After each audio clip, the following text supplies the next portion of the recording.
Well, it's the 9th of November and we are counting down till Christmas.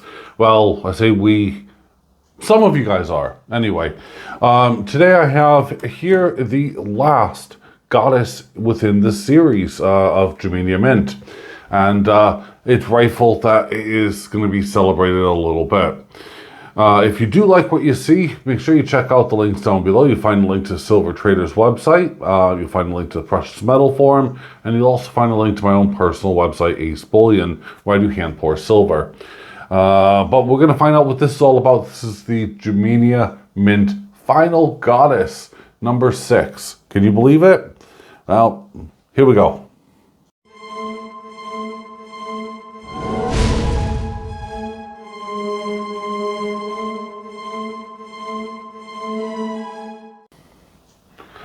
So here it is, Goddess Nerthus. We have the Germania Mint box. Down below right here is going to be where the serial number is for this bar. I will not be showing that, I'm afraid. But you'll get an idea. As we take a look, we rotate it and flip it. We can now see the Goddess Nerthus 2 ounce silver 4/9 fine Germania bar. And look at that. Well, if anything has to, if this looks anywhere near as good as it does, the bar looks anywhere near as good as this picture, well, I'll be rather impressed. Well, we're going to find out right now. We're going to just rather quickly slide this thing out, and we have to be rather careful because it's a little pain. There we go. Ever so careful. Steady, slow and steady wins the race, I'm afraid. Here we go. And then we enter the second box in it.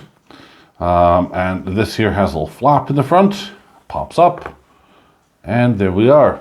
Now we have the certificate of authenticity. I'm not going to show it to you because it has the serial number on there. It is everything that, well, you've just seen. It's 2 ounce, and it'll mention that it's Goddess Nerthus. Or if you're in America, it'll be Nerthus. Yep, it's pronounced both ways, remarkably. And we'll lift off this, and it's actually really nice. It's a little cloth. This is cool. They haven't done that in previous bars, so that's something that's really nice. We'll take her out, and we'll have a good look. Now, it's only a 2 ounce hand cast bar. Now, let's say hand cast is, mass produced, but it's still a cast bar. And let's have a good look. Yep, absolutely gorgeous.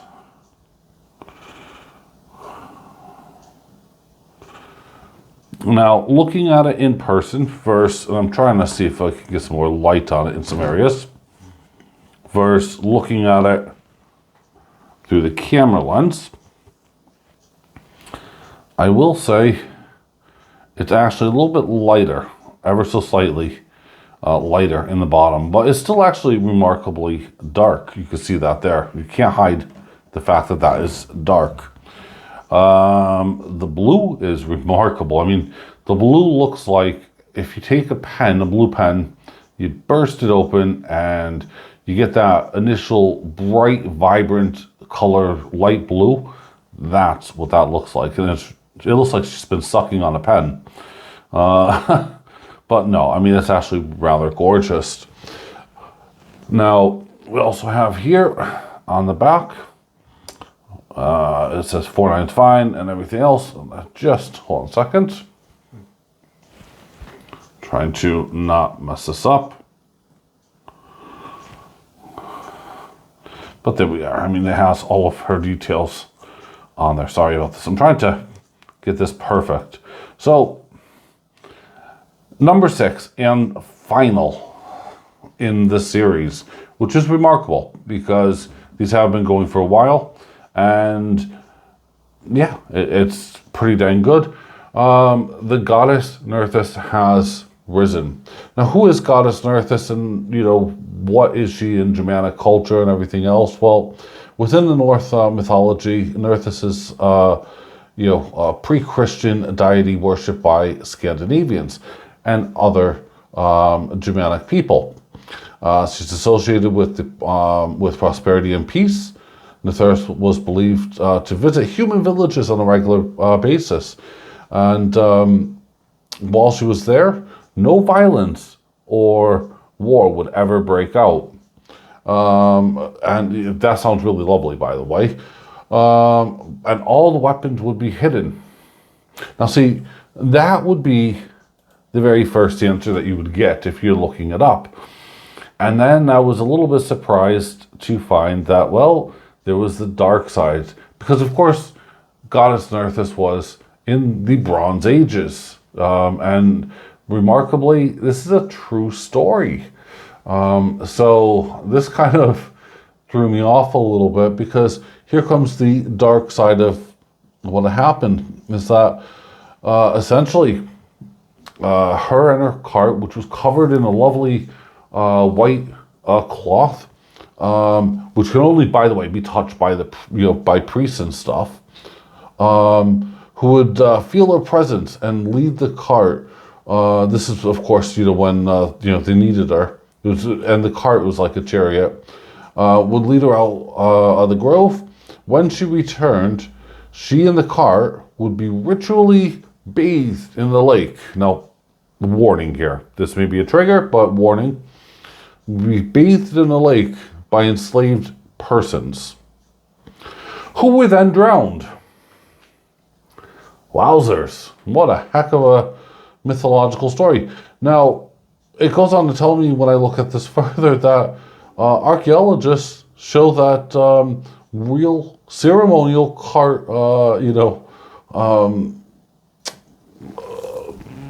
rituals were still produced, and you're just like, my God.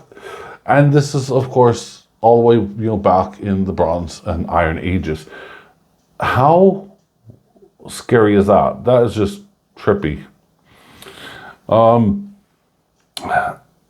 There's always an element of truth to, these mythical or, whatever gods, whether it be folklore or whatever. And to find evidence that this one here, I mean, it sounds great at the very start, but then as you're looking through it and you're digging deeper and you're doing your homework, because she was known as, for peace and prosperity. And then yet they're going and they're, having these enslaved people wash and, cleanse the cart. And then, of course, they get drowned. What the heck? That's a good payment, I think. Not? Oh, anyway. Sixth and final one. I don't need to have a look at these again. Of course, I still got the gods to do. But, my goodness.